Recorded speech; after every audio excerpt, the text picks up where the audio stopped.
Welcome to the Gamecocks football captain's log, where we as Gamecock fans discuss South Carolina Gamecock football, sponsored by Morris Island Charters. I say we because I am joined by the captain of Morris Island Charters, Captain Petey. Captain Petey, here we are again. The makeup kind of says it all once again. Lost to Missouri. Was never in the game. What was that? Honestly, what was that? I going into the last week we said I don't see how we win this game. We don't travel well. Our defense is terrible. All that was true. Yeah. Prophecy fulfilled. I don't know what to think. There was no saving grace about that game whatsoever. The defense played better in the second half, but at that point, why? What's the point? I mean, can we just forfeit? We go into the half down, 24-3? Is that what it was? They had a 3-and-out. Missouri had a 3-and-out to start the game, and that was mostly just due to their own problems. And then they just did whatever they wanted the rest of the half, and we couldn't do anything about it. Yeah, like you said, 3-and-out to start the game, and then it was 21-0 before you could even get like a good buzz on. Like I just don't understand how, as a team, really as a coaching staff, after what happened at Florida, what's happened the past couple of weeks, Beamer does not fire Clayton White. And then you come into this game after standing behind Clayton White, and that's what the defense looks like in the first half. And we're just supposed to just be okay with this, I guess. I mean, we were surprised. We were surprised that Clayton White had a job on Monday. Yep. And then we come back and to have another performance, probably even worse. And where's the reasoning of keeping him? Like, there's nothing there. We're just going to keep getting embarrassed every week. It makes no sense, especially Arkansas just fired their offensive coordinator because they look terrible. Yeah. Why can't Beamer? And that was only like 1 week of looking terrible on offense. They did not look terrible, all year. Yeah. We progressively looked worse, and arguably. And there's no words for what's going on in the state of Gamecock football. Yeah, because like you said, the defense looked better the second half. And I think that was a combination of you can't really look worse than you looked in the first half. And also it kind of felt like Missouri kind of went into like cruise control offensively and was like, let's just get out of here. We got our win. Yeah, let's burn a clock. Let's get out of here with the win.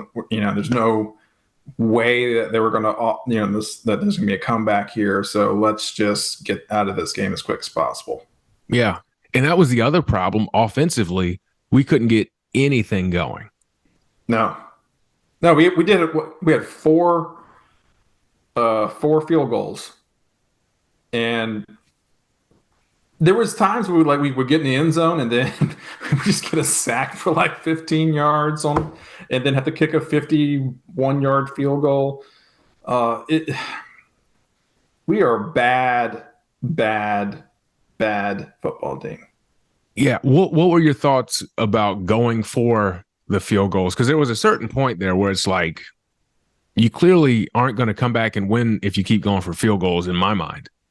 Well, I get it. Obviously, yes, there's no point in really going for the field goal, but there's no point in going for it try to get a first down on 4th and 15. Anyways, we weren't going to get it. And it's not like the defense is going to stop anybody to make this a game anyways. So what was the point? I mean, just to make it look even more embarrassing, I guess. But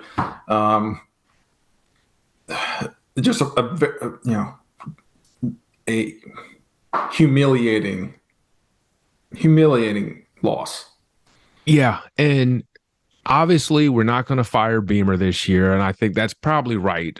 Okay, like let's go into next year and see what happens. And I know a lot of talk from people who are more optimistic, I guess is the nice way to put it, is, he overachieved his first 2 seasons.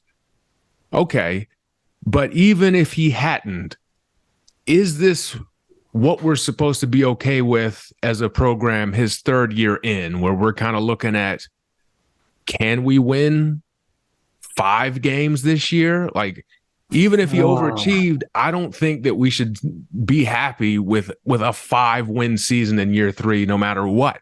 That seems insane to me.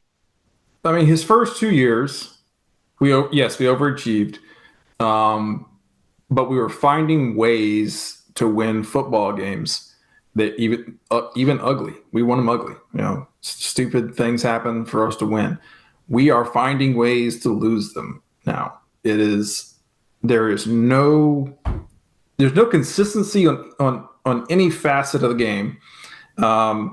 We are totally inept at defense, and we are getting actively worse. So something has to change, either with coordinators, and I mean, Beamer has to do something about that if he wants to keep his job, in my opinion. Because if you keep Clayton, it's a proven trend in a downward spiral. Sometimes you have to cut off the arm to save the body. I mean, come on. You got to change something. You can't keep doing the same thing over and over again and expecting it to get better. This is not a recipe for success here.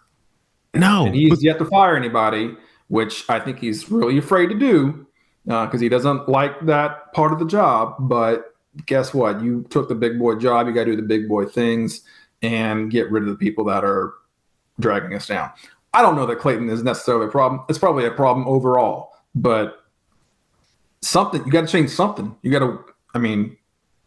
Arkansas OC has one bad performance. He's gone. Clayton's had all year. And it's not like he did a stellar job, the last 2 years. Yeah. And you're right. Like, I'm not saying Clayton White never should get a job in college football ever again, but if this is how it's going, even if it's not his fault, he's the guy at the top of the defense. He's got to go. And when you're selling us a head coach as like the CEO type, who's like more of a motivational guy, not really the X's and O's guy, and he whiffs on both of his major coordinator hires right off the bat, and then is afraid to fire them, then maybe you're not cut out for the CEO coach life. Yeah, maybe assistant coach, head coach job like he had it at Oklahoma. But what I don't understand, it's like, you're beating your head against a wall and expecting the wall just to fall down when you're not doing anything. Like, your skull does not break concrete. Nope. I mean, and that's and I guess a better comparison is your foot doesn't either. And so you're kicking, breaking your foot over and over. It just makes no sense. And there was never a point when I was watching that game where it looked like those kids thought they could win that game. No. There was no energy, nothing. I gave up. Halfway through the second quarter, I was like, oh, well, this is over. I'm gonna go watch the boat. Yeah. Because, I mean, let's do something. Subject yourself to. Yeah. Like, I don't. Yeah, exactly. You're a captain. You have to watch a boat.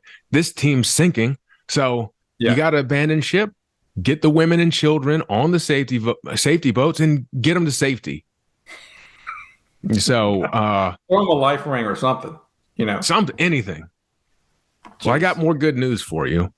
Yeah. We play Texas A&M on Saturday at noon. Yep. A&M is 4-3, 2-2 in the SEC. Another road game for us. And as of the time of this recording, we are a 14-point underdog. Are you excited about that? No. No. Yeah. That's about right. I mean, I looked at just kind of their team stats, and so total yards of offense, we average about the same of offense each game. We average 93 yards of rushing yards each game. They average 131, so not a lot better than us, but significantly better than us in the same sense. Yeah. And then let's go to yards allowed per game. We're at 446 yards per game. Awesome. They're at 277. And they've played, decent teams. So Tennessee, Alabama, Arkansas, Auburn. They haven't had a cupcake schedule. And Jesus, I don't know what to say. I don't know what to do. I mean, there's no scheming for this game that's going to work unless we just, Peter Pan comes in or Tinkerbell and sprinkles us with pixie dust, and we can all of a sudden learn how to fly and can start catching passes 50 yards up in the air. Yeah. It's not even. We're supposed to be previewing these teams that we're playing, obviously, but this is more about what we can and can't do as a team more than anyone else, what they can do, because let's be real, despite what the A&M fans want us to believe and very much wanted me to believe as a result of the preseason preview, this isn't a great football team, okay? No. Jimbo Fisher, a silly coach, not a serious man. Bobby Petrino, they're talking about, look at what he did on offense at the FCS level. Fantastic. Not a great OC. At least it hadn't been showing up on the scoreboard. They got a backup quarterback in who was good his year he started at LSU. Okay. Nobody stands out offensively. Defensively, they can rush the passer some. They got 6 sacks against Bama, whose their O-line has struggled this year, but not nearly to the point that ours has. But overall, just kind of like a middle-of-the-road SEC team. And we don't have a prayer against them. No. And that's terrible to say. Yeah. There's no, like earlier on in the year, we thought we could have set a game plan or something to try and mask our weaknesses and make up for the other team's deficits. But there's just nothing when you're good at when there's nothing you're good at other than on offense. We have some good players there. A quarterback and some wide receivers. But we do nothing good on defense. It just makes all that, the one saving grace, not matter. It's not going to be anything to, point to and say, hey, we can do this good. But when you can't stop the run or the pass at any stage of the game, it's not going to matter. You can put up 1,000,000 points, but they're going to score 1,000,003. It's just, I don't know what to do. There's nothing to do with this defense anymore, which is why you've got a clean house. Yeah. Yes. So it makes no sense because I could not even point to individual players against Missouri and say this guy wasn't doing his job, because it was just collectively we're not ready to play and we're on the field not knowing where we're supposed to be. And at that point, as we've been saying for a couple weeks now and most of the season, that's a coaching problem. Yes. So if you can't coach this team and we're going against, just think about, we're talking about Jimbo Fisher, being able to outcoach our coaches. Jimbo Fisher. Yeah. We got high school programs around here who couldn't say that. But Jimbo Fisher is going to have his guys more ready to play than Beamer and White will have our guys ready to play. That's what? And I don't want to, like, there's not a whole lot of good going on offense as well. Especially, I think Leggett. We got to see if Leggett's healthy this week too. Yeah, I don't think it sounds like he's not going to play. I think we lost 4 offensive linemen to injuries. I'm starting at right tackle. Yeah, yeah, and like we're so and also like we keep saying, we got to get Harbor and these guys on the field. Get them on the field. Yep. Right. There's no better time than now. He had what 100 yards receiving. Didn't Harbor have 100 yards receiving last? Let me double check that because I know maybe it was 50 yards. I can't remember. I think it was 50, but he looked ready to be on the field. I mean, every time we've thrown to him, it's like he's caught the ball. Yep. Get him some experience. I don't care if he's a freshman. Play him. He's our best option, especially when you've got no one else. Correct. When he's the only option, he's automatically the best one. And I think that's what kills me because Beamer is recruiting very well. He's getting kids in. Great. Well, if we're just not going to be good this year, then you might as well get those kids some experience so we have something to talk about next year. And we want the program to be great because for whatever reason, we keep watching Gamecock football. Yeah, we must have done something terrible in a past life that spawned this on us. We can't quit it for whatever reason. And so it sounds negative to some people, I guess, but if you had a kid who was outside smoking crack all day, you would ask that kid, if you love that kid, to please stop smoking crack. And by continuing the way we're continuing, if we don't say anything, we're just handing them crack pipes left and right, which is wrong. Right. And we don't condone that. We need to go to a 12-week rehab at Coastal Carolina and change our ways and learn how to win again. Yes. It's just so frustrating to watch where it's like, there was a point when they went up 21-0 where I just busted out laughing because it's like, what are we doing? This is not even anywhere close to a football team that's ready to compete in the SEC. And I don't understand why not. And maybe we, switch to the Conference USA next year or something. Maybe we have a chance of winning that. Maybe, because this is just depressing. And I don't know, like, especially when we just kind of lived through the same thing under Will Muschamp. Yeah. And it's like, okay, 2 years, we're looking pretty decent. And then year 3, it's the exact same thing, just a little different mechanism at play here. Yeah. And it I don't know what. Yep. That perfect. Well said. Yeah. Well said. All right. Well, I think I've done enough crying. So let's get to the super fun portion of our show. We do not gamble. It's illegal here, and we have to be free so that we can watch Gamecock football. With our own personal health. Yep, there's no worse sentence than that right now. So we only gamble for entertainment purposes only, or when you're on the sea, entertainment porpoises. That's right. So 14-point underdog at A&M. What are you betting is going to happen? How many Dolphins would you wager on a 14-point spread where we are the underdog?